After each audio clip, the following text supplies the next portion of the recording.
नमस्कार बच्चों, स्वागत है आपका टारगेट नवोदय क्लासेज में। आप सभी के लिए महत्वपूर्ण सूचना और महत्वपूर्ण अपडेट के लिए महत्वपूर्ण होने वाला है। जिन्होंने 29 अप्रैल को नवोदय प्रवेश परीक्षा जिन्होंने एग्ज़ाम दिया है उनके लिए और उन अभिभावकों के लिए ये वीडियो महत्वपूर्ण है। महत्वपूर्ण किस प्रकार है ये हम अभी आपको बताएंगे। और जल्दी से अपने दोस्तों के साथ में वीडियो शेयर कर दीजिए और चैनल को लाइक एंड सब्सक्राइब करिए। तो बताता हूँ मैं आपको ये वीडियो आप लोगों के लिए किस प्रकार महत्वपूर्ण होने वाला है। देखिए बेटा, आपका जो 29 अप्रैल को जो एग्जाम हुआ है उसमें ये 3 खंड आए थे मानसिक योग्यता। उसमें 40 क्वेश्चन थे और 50 मार्क्स का था। और गणित के 20 क्वेश्चन आए थे और 25 मार्क्स के थे। और भाषा टेस्ट, लैंग्वेज टेस्ट, जिसमें आपकी हिंदी हो गई या फिर आपकी गुजराती, वो आपका भाषा परीक्षण, उसके 20 क्वेश्चन आए थे और ये हो गए 25 नंबर के। तो टोटल बेटा ये हो गया 100 नंबर का।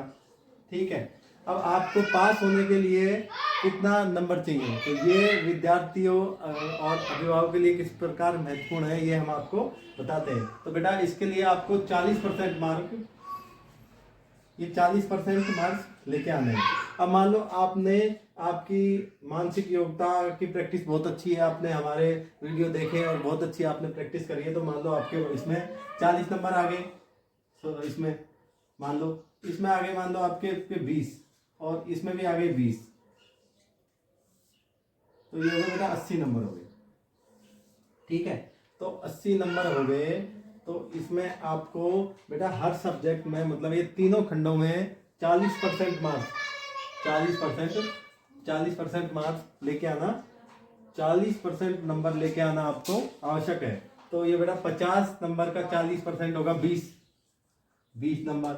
और गणित में 25 नंबर के हैं, 20 सवाल हैं, तो ये है 10 नंबर के हैं। ठीक है, तो बेटा इसमें से आपको 10 नंबर लाना अनिवार्य है। और जो भाषा परीक्षण लैंग्वेज टेस्ट है उसमें 10 नंबर लाना आवश्यक है।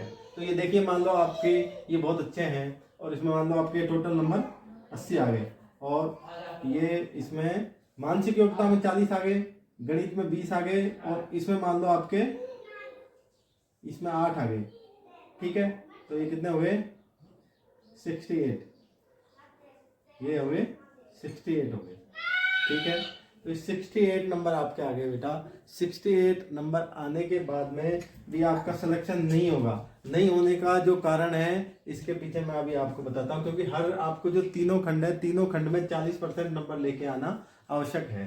तो मान लो आपकी गणित कमजोर है और ये बहुत अच्छी है, मान लो इसका 10% नहीं आ रहा है, तो आपका जो पेपर है वो क्लियर नहीं होगा। इसलिए आपको हर सब्जेक्ट के अंदर इसका है मिनिमम 40% मार्क है वो आपको लेके आने हैं। जैसे 50 है, 50 का 40% होगा बेटा 20 नंबर आपको कम से कम मानसिक योग्यता में लेके आने हैं। मान लो आपके आगे इसमें ये इसमें आगे मानसिक योग्यता में आगे 50 नंबर आ गए मान लो, और गणित में आ गए आपके 25, तो ये बेटा 75 नंबर हो गए।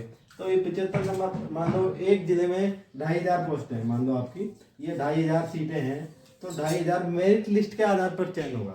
ये तो आप क्वालिफाई हो गए नहीं होंगे ये डिपेंड करता है, क्योंकि आपको नवोदय का जो नोटिफिकेशन है उसमें साफ साफ लिखा हुआ है कि हर सब्जेक्ट में आपको, सब्जेक्ट का मतलब हर खंड में आपको 40% मार्क्स लेके आने हैं, तब जाके आप ये क्वालिफाई करोगे। अगर आपके 40% मार्क्स नहीं है तो क्वालिफाई नहीं हो पाएगा। इसलिए आपको हर सब्जेक्ट में आपके 40% ये जो मार्क्स है ये लेके आपको आने हैं। जैसे यहाँ पे आपका मान लो ये मैंने बताया आपको 75 नंबर आ गए। अब इसमें मान लो आपकी ये मानसिक योग्यता बहुत अच्छी है, इसमें 50 आ गए और गणित में 25 आ गए, तो 75 नंबर हो गए। तो इसमें भाषा परीक्षण में आपको 25 नंबर नहीं आए, क्योंकि इसका 10% है, तो 10% मार्क्स आपको आना जरूरी है, तब जाके आप इसको क्वालिफाई कर पाओगे। तो ये बहुत महत्वपूर्ण है ये बिंदु कि आपको जो इसमें नंबर लेके आने हैं वो 40 नंबर लेके आने हैं। और इसके लिए आपने जो हमारी क्लास ली और मेहनत करी, तो मान लो आपके ये सारे नंबर ऐसे आ गए, फिर आपका सिलेक्शन होगा, मतलब 75 नंबर उस जिले में सबसे ज्यादा आप नंबर आ गए, आपके 75 हाईएस्ट नंबर आ गए, तब भी आपका सिलेक्शन नहीं होगा। क्यों सिलेक्शन क्यों नहीं होगा? क्योंकि आप ये तीनों खंड है, तीनों सब्जेक्ट में पास हो गए 40% मार्क्स से, तब जाके आपका सिलेक्शन होगा। तो ये वीडियो इसलिए महत्वपूर्ण है बेटा, क्योंकि आपको ये सब में इतने इतने मार्क्स तो आपके होने चाहिए, जब जाके आप पास करोगे। ठीक है, वीडियो को लाइक और अपने दोस्तों के साथ शेयर कर दीजिए और जुड़े रहिए हमारे चैनल के साथ में नई नई वीडियो और ऐसी महत्वपूर्ण बातें जानने के लिए। धन्यवाद।